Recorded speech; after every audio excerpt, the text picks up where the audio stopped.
நமசிவாய வாழ்க. நான் உங்கள் சங்கீதா ராம்குமார். சனி வக்ர பலன்களை பார்ப்போங்க. சனி அப்படின்னு பார்த்தோம்னா ஜீவனக்காரகன்னு சொல்வோம், தொழில்காரகன்னு சொல்வோம், ஆயுள்காரகன்னு சொல்வோம். காலபுருஷ தத்துவப்படி சனி பகவான் 10 மற்றும் 11ஆம் வீட்டுகளுக்கு உரியவராக வர்றாருங்க. தர்ம கர்மாதிபதி யோகத்தை கொடுக்கக்கூடியவரும் சனி பகவான். ஒருத்தங்களுக்கான கர்மாக்களுக்கான பலன்களை கொடுக்கக்கூடியவரும் சனி பகவான் தாங்க. இப்போ கோச்சாரத்தில் சனி பகவான் பார்த்தீங்கன்னா 7.5 சனியா மகரத்துக்கு பாத சனியிலையும், கும்பத்துக்கு ஜென்ம சனியாகவும், மீனத்திற்கு விரய சனியாகவும், கடகத்துக்கு பார்த்தீங்கன்னா அஷ்டம சனியாகவும் இருக்காருங்க. இப்போ பார்த்தீங்கன்னா சனி வக்ரம் ஆகிறாருங்க. வக்ரம் அப்படின்னா என்ன அப்படின்னா, சனிக்கு 5ஆம் வீட்டுக்கு எப்போ சூரியன் வராரோ அப்போ பார்த்தீங்கன்னா சனி வக்ரம் ஆவார். திரும்ப சூரியன் 9ஆம் வீட்டுக்கு, சனி இருக்கிற வீட்டுக்கு 9ஆம் வீட்டுக்கு சூரியன் வரும்போது பார்த்தீங்கன்னா வக்ர நிவர்த்தி ஆகும். இந்த வக்ரம் அப்படிங்கிறது பார்த்தீங்கன்னா கிட்டத்தட்ட 4.5 மாதங்கள் இருக்கும். என்னைக்கு ஆரம்பிக்குது அப்படின்னா ஜூன் 29ஆம் தேதியில் ஆரம்பித்து நவம்பர் மாதம் 15ஆம் தேதி வரைக்கும் சனி வக்ரம் அடைகிறாருங்க. இது கிட்டத்தட்ட 4.5 மாத காலம். இப்போ சனி கோச்சாரத்தில் எந்த நட்சத்திரத்தில் நிற்கிறாரு அப்படின்னா கும்ப ராசியில் சனி ஆட்சி பெற்று பூரட்டாதி நட்சத்திரத்தில் இருக்கார். அப்புறம் கொஞ்ச நாளில் பார்த்தீங்கன்னா சதய நட்சத்திரத்துக்கு போகிறாரு. அக்டோபர் 5 பார்த்தீங்கன்னா அவிட்ட நட்சத்திரத்துக்கு வராரு. கும்ப ராசியிலேயே தான் இருக்க போகிறாரு. அவர் வக்ரமாகி அடுத்த ராசி அப்படிங்கிற விஷயத்துக்கு பார்த்தீங்கன்னா வரப்போகிறது இல்லைங்க. இப்போ இது நாள் வரைக்கும் இந்த போன சனி பயிற்சியில இருந்து யார் எந்தெந்த ராசிக்காரங்களுக்கெல்லாம் சனி பகவான் மூலியமாக நல்ல பலன் கிடைச்சதோ, இப்போ இந்த வக்ர பயிற்சி காலத்தில் குறிப்பாக இந்த 4.5 மாதம் உங்களுக்கெல்லாம் கொஞ்சம் சுமாராக தாங்க இருக்க போகுது. யார் யாரெல்லாம் சனி பகவானால் நிறைய பிரச்சனைகளுக்கு ஆளானாங்களோ அவங்களுக்கெல்லாம் பார்த்தீங்கன்னா இந்த வக்ர பயிற்சியானது ரொம்பவே நல்லா இருக்க போகுதுங்க. இப்போ நம்ம ஒவ்வொரு ராசிக்கும் பார்த்தீங்கன்னா சனி வக்ர காலம் என்னெல்லாம் பண்ண போகுது அப்படின்னு பார்க்கலாங்க. துலாம் ராசிக்காரங்களுக்கு இந்த சனி வக்ர பலன்கள் எப்படி இருக்குன்னு சொல்லி பார்ப்போங்க. சனி பகவானை பொறுத்த வரைக்கும் உங்களுக்கு 4 மற்றும் 5க்குரியவருங்க. உங்களை பொறுத்த வரைக்கும் சுபர் தாங்க. ஏன்னா உங்களோட ராசியில் சனி பகவான் உச்சம் பெறுகிறார், அதனால உங்களுக்கு சுபர் தாங்க. 5இல் ஆட்சி பெற்றிருக்கிறது பார்த்தீங்கன்னா நல்லதா அப்படின்னா 5ஆம் அதிபதி 5இல் ஆட்சி பெற்றிருக்கிறது நல்ல விஷயம் தாங்க. ஆனால் அவர் இப்போ வக்ரம் ஆகிறது கொஞ்சம் உங்களுக்கு சரியில்லாத அமைப்பு தாங்க. ஆனால் பூர்வீகத்தில் பூர்வ புண்ணியத்தில் ஏதாவது பிரச்சனைகள் ரொம்ப நாளாக இருந்துட்டு இருந்துச்சுன்னா அதை இப்போ நீங்கிறதுக்கான வாய்ப்புகள் இருக்குங்க. அதே மாதிரி சொத்துக்களில் இருந்து வந்த பிரச்சனைகள் நீங்கும். படிக்கக்கூடிய குழந்தைகள் ஞாபக மறதி அதிகமாக இருந்துச்சு அப்படின்னா இந்த சமயத்தில் அவங்களோட ஞாபக சக்தி அதிகரித்து படிப்பில் நல்ல மதிப்பெண்கள் வரத்துக்கான யோகம் ஆரம்பிக்க போகுது. இப்போ தான் இந்த ஜூன் மாதம் தான் குழந்தைகளுக்கு மறுபடியும் ஸ்கூல் ஆரம்பிச்சிருக்காங்க. ஸ்கூலோட ஆரம்பத்திலேயே சனியோட வக்ரம் அவங்களோட ஞாபக சக்தியில் ஒரு நல்ல முன்னேற்றத்தையும் படிப்பில் ஒரு முன்னேற்றத்தையும் கொடுப்பார். அதே மாதிரி மனைவி வழியில் ஏதாவது சொத்துக்கள் இருந்துச்சு அப்படின்னா, வில்லங்கங்கள் இருந்துச்சு அப்படின்னா அது இப்போ அதாவது தீர்றதுக்கான யோகம் ரொம்பவே நல்லா இருக்கு. விருதுகள் கிடைக்கிறதுக்கான யோகம் இந்த துலாம் ராசிக்காரங்களுக்கு இருக்குங்க. அரசியலில் இருக்கிறவங்க மட்டும் கொஞ்சம் கவனமாக இருக்கிறது ரொம்பவே நல்லதுங்க. அதே மாதிரி பெருசாக தொழிலில் எந்த ரிஸ்க்கும் இந்த சமயத்தில் எடுக்காமல் இருக்கிறது அவசியம். கொஞ்சம் கவனித்து தான் எந்த ஒரு முடிவாக இருந்தாலும் தொழில் ரீதியாக நீங்கள் எடுக்கணுங்க. அதே மாதிரி அப்பாக்கிட்ட பேசும்போதும் சரி, உங்கள் கூட பிறந்தவங்ககிட்ட பேசும்போதும் சரி, ஒரு தடவைக்கு 2 தடவை யோசித்து பேசுறது ரொம்பவே நல்லதுங்க. வார்த்தைகளை விட்டுறக்கூடாதுங்க. பொருளாதார ரீதியாக அப்படின்னு சொல்லி பார்த்தோம் அப்படின்னா உங்களுக்கு குருவோட பார்வை பொருளாதாரத்துக்கு சாதகமாக இருக்குங்க. உங்கள் ராசிக்கு 12, 2, 4 இந்த இடங்களில் குருவோட பார்வைப்படுது. அதனால் பொருளாதார சம்மந்தப்பட்ட பிரச்சனைகள் உங்களுக்கு பெருசாக கிடையாதுங்க. ஆனால் வாழ்க்கையில் பார்த்தீங்கன்னா புதிதாக ஒரு நல்ல மாற்றம் ஏற்படும். பொருளாதார ரீதியாக ஏற்பட்ட கடன் பிரச்சனைகள் படிப்படியாக தீர ஆரம்பிக்கும். கேட்ட இடத்துல பார்த்தீங்கன்னா உங்களுக்கு இடமாறுதல் கிடைக்கிறதுக்கான வாய்ப்புகள் நல்லா இருக்குது. ப்ரொமோஷன் கிடைக்கும். வெளிநாடு போகிறதுக்கான ஆஃபர் உங்களுக்கு கிடைக்குங்க. ஆனால் ஹெல்த்தை பொறுத்த வரைக்கும் தலை சம்பந்தப்பட்ட பிரச்சனைகள் வர்றதுக்கான வாய்ப்புகள் இருக்குது. கொஞ்சம் கவனமாக பார்த்துக்கோங்க.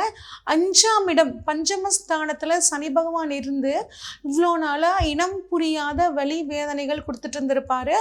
எதை செய்யக்கூடாதோ அதை தெளிவாக செஞ்சு பிரச்சனையில் சிக்கியிருப்பீங்க. அந்த பிரச்சனையிலேருந்து எப்படா நம்ம வெளியே வருவோம் அப்படின்னு நினச்சிட்டு இருந்தீங்கன்னா இந்த சமயத்தில் இந்த 4.5 மாத காலம் உங்களோட தவறை சரி பண்ணிக்கிட்டு வெளியே வர்றதுக்கான ஒரு காலமாக இந்த காலம் இருக்குங்க. அதே மாதிரி உங்கள் குழந்தைகள் உங்களை புரிஞ்சுக்கல, மிஸ் அண்டர்ஸ்டாண்டிங்கில் நிறைய பிரச்சனைகள் இருக்குது, அவங்க கல்வியில் பிரச்சனை, அவங்க திருமணத்தில் ஒரு தடை அப்படின்லாம் இருந்துச்சு அப்படின்னா என்ன காரணம் அப்படின்னு அந்த ரூட் ஆணி வேறு கண்டுபிடிச்சி அந்த பிரச்சனையை நீங்கள் தீர்க்கறதுக்கான ஒரு நேரமாக இந்த காலம் இருக்க போகுது. அடுத்து சனி பகவான் பார்த்திங்கன்னா உங்களுக்கு 4-5 சொன்னேன். 5ல் ஆட்சி பெற்றிருந்து 7, 11, 2 இந்த இடங்களை பார்க்குறாரு. குரு பகவானும் பார்த்திங்கன்னா உங்களோட ராசிக்கு 12, 2, 4 இந்த இடங்களை பார்க்குறாரு. ராகுவை பொறுத்த வரைக்கும் அவங்க ராசிக்கு 6ஆம் இடத்துலையும், கேதுவை பொறுத்த வரைக்கும் உங்கள் ராசிக்கு 12ஆம் இடத்துலையும் இருக்காங்க. இதுதான் உங்களுக்கான கிரக அமைப்பு. இப்போ சொல்லக்கூடிய பலன்கள் பார்த்திங்கன்னா அத்தனை கோள்களையும் அனுசரித்து இந்த 4.5 மாத காலம் சனி வக்ர காலம் உங்களுக்கு எப்படி இருக்குது அப்படிங்கிறத பற்றி நம்ம இப்போ பார்ப்போம்.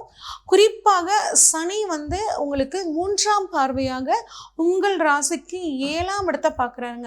இதனால் உங்கள் கணவன் ஹஸ்பண்ட் அண்ட் ஒய்ஃப்குள்ளே பிரச்சனை, சொந்த பந்தத்தில் பிரச்சனை, சொந்தக்காரங்க குடும்பத்தில் பிரச்சனையை ஏற்படுத்தி கொடுக்குறாங்கங்க, தேவையில்லாமல் எங்களுக்குள்ள மனக்கசப்பை ஏற்படுத்துகிறாங்க.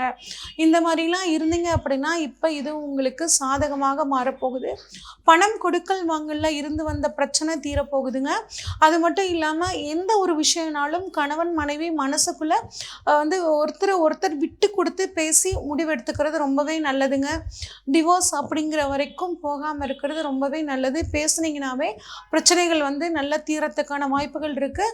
வெளிநாட்டு யோகம் உங்களுக்கு சூப்பராக இருக்குங்க. வெளிநாட்டில் இருக்கிறேங்க, அங்கே இருக்கிறதுல பிரச்சனை எனக்கு இருக்குது, எனக்கு வேலை சரியாக கிடைக்கல, இல்லைன்னா பிஆர் கிடைக்கிறதுல சிரமம் அப்படின்னு நினச்சிட்டு இருக்கிறவங்களுக்கு இப்போ கட்டாயம் அது கிடைக்கிறதுக்கான ஒரு யோகம் ரொம்பவே நல்லா இருக்குது. அதே மாதிரி 7ஆம் பார்வையாக உங்கள் ராசிக்கு 11ஆம் இடத்தை பார்க்குறாருங்க.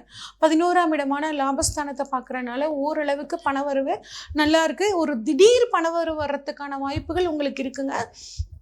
வக்ரகதி பார்த்திங்கன்னா ஏற்கனவே உங்களுக்கு பணவரவு நல்லா இருந்துச்சுன்னா இந்த சமயத்தில் கொஞ்சம் மந்தமாக இருக்கும். இல்லைங்க கடந்த காலத்தில் எனக்கு பணவரவே சுத்தமாக இல்லைங்க அப்படின்னு நினச்சிட்டு இருக்கிறவங்களுக்கு இப்போ பணவரவு ரொம்பவே சூப்பராக இருக்கும்.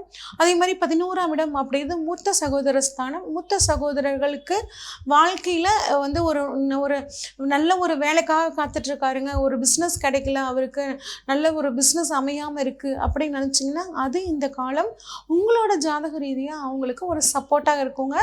அதே மாதிரி ஏற்கனவே வேலையில் இருக்கிறவங்களுக்கு பார்த்தீங்க அப்படின்னா இப்போ வேலையை விட்டுறலாமா அப்படின்னு நீங்கள் யோசிச்சுட்டு இருக்கும்போது தயவு செஞ்சு வேலையை விடாதீங்க. உங்களுக்கு ப்ரமோஷன் கிடைக்கிறதுக்கான வாய்ப்புகள் இருக்குது. உங்கள் உழைப்புக்கேற்ற ஊதியம் உங்களுக்கு கிடைக்கிறதுக்கான வாய்ப்புகளும் ரொம்பவே நல்லா இருக்குங்க. 10ஆம் பார்வையாக 2ஆம் இடத்தை பார்க்குறாருங்க. இது பார்த்திங்கன்னா ஒரு சிறப்பான அமைப்பு. பேச்சை மூலதனமாக கொண்டு இருக்கிறவங்களுக்கு கட்டாயம் உத்தியோகத்தில் ஒரு நல்ல உயர்வு, நிறைய பணம் சம்பாதிக்கக்கூடிய ஒரு யோகம் பார்த்திங்கன்னா உங்களுக்கு கிடைக்க போகுதுங்க. அதே மாதிரி உங்களோட உடல் ஆரோக்கியத்தை பொறுத்த வரைக்கும் முதுகு வயிறு சம்மந்தப்பட்ட பிரச்சனை, முதுகு தண்டில் வலி வர்றது, பின் தலையில் வர்றது, அதாவது இடுப்புலேருந்து தலை வரைக்கும் ஒரு வலியும், இடுப்புலேருந்து பாதம் வரைக்கும் வலி வரத்துக்கான வாய்ப்புகள் இருக்குங்க.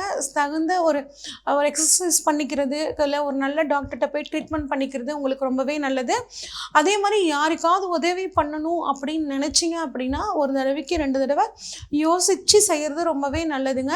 அதே மாதிரி யாருக்கும் ஜாமீன் போடக்கூடாது. கணவன் மனைவி கட்டாயம் இந்த சமயத்தில் ஒருத்தருக்கு ஒருத்தர் அனுசரித்து போகணுங்க, இல்லைன்னா குடும்பத்தில் தேவையில்லாத சிக்கல்கள் வரும். இதை மட்டும் மைண்டில் வச்சுக்கோங்க. 3வது நபரோட தலையீடு உங்கள் குடும்ப விஷயங்களில் கட்டாயம் இருக்கக்கூடாதுங்க. இப்போ உங்களுக்கான பரிகாரங்கள் என்ன அப்படின்னு சொல்லி பார்த்தோம்னா 5 வயதுக்கு உட்பட்ட குழந்தைகளுக்கு உதவி பண்ணுறது ரொம்பவே நல்லது. அது மட்டும் இல்லாமல் குரு பகவானுக்கு கொண்டக்கடலை மாலை சாத்துறதும். இது வரைக்கும் நாம் பார்த்த பலன்கள் எல்லாம் இதெல்லாம் பொதுவான பலன்கள் தாங்க. இது 100% அப்படியே உங்களுக்கு வந்து மேட்ச் ஆகுமா, நீங்கள் சொன்னதெல்லாம் 100% அப்படியே நடக்குமா அப்படின்னு கேட்டிங்கன்னா 100% அப்படியே மேட்ச் ஆகாதுங்க. உங்களோட சுய ஜாதகத்தில் இப்போ என்ன தசை நடக்குது, குறிப்பாக சனி தசை நடக்குதா, இல்லை சனி புத்தி நடக்குதா, இந்த மாதிரி சனி வந்து உங்கள் பிறப்பு ஜாதகத்தில் எப்படி இருக்காரு, எந்த இடங்களில் இருக்காரு, சனி ஆட்சியாக இருக்காரா, உச்சமாக இருக்காரா, இல்லை நீசமாக இருக்காரா, இல்லை கேந்திர கோணங்களில் உட்கார்ந்துருக்காரா, அதில் 1-5-9 உட்கார்ந்துருக்காரா, 1-4-7-10 உட்கார்ந்துருக்காரா, சுயசாரம் வாங்கியிருக்காரா, இப்படின்னு பல விஷயங்களை ஆராய்ச்சி பண்ணி பார்த்தோம்னா தான் உங்களுக்கு அந்த பலன்கள் கரெக்டாக பொருந்துங்க. உங்களை பொறுத்த வரைக்கும் சனி வக்ரமாகக்கூடிய அந்த 4.5 மாதங்கள் எல்லாத்துக்குமே ஒரு குரூஷியஸான டைமுங்க. அதாவது ஒரு அப்படியே நல்லது நடக்கிறவங்களும் இருப்பாங்க. ஏன்னா இது வரைக்கும் நேரம் சரியில்லை அப்படின்னு இருக்கிறவங்களுக்கு இந்த 4.5 மாத காலம் சூப்பராக இருக்கும். இல்லைங்க எனக்கு இது வரைக்கும் ரொம்ப கஷ்டங்க அப்படின்னு நினைக்கிறவங்களுக்கு வந்து பார்த்திங்கன்னா இந்த 4.5 மாத காலம் ரொம்பவே சூப்பராக இருக்கும். ஆனால் உங்கள் ஜாதகத்தில் உங்களுக்கு எப்படி நடக்கும் அப்படின்னு நீங்கள் தெரிஞ்சுக்கணுன்னா இந்த ஸ்க்ரீனில் தெரிகிற வாட்ஸ்அப் நம்பருக்கு கால் பண்ணுங்கள். உங்கள் ஜாதகத்தை அனுப்பிச்சி வைங்க. இதை ஃபுல்லாக அனலைஸ் பண்ணிவிட்டு உங்களுக்கான பலன்கள் என்னன்னு சொல்கிறேங்க. நன்றி, வணக்கம்.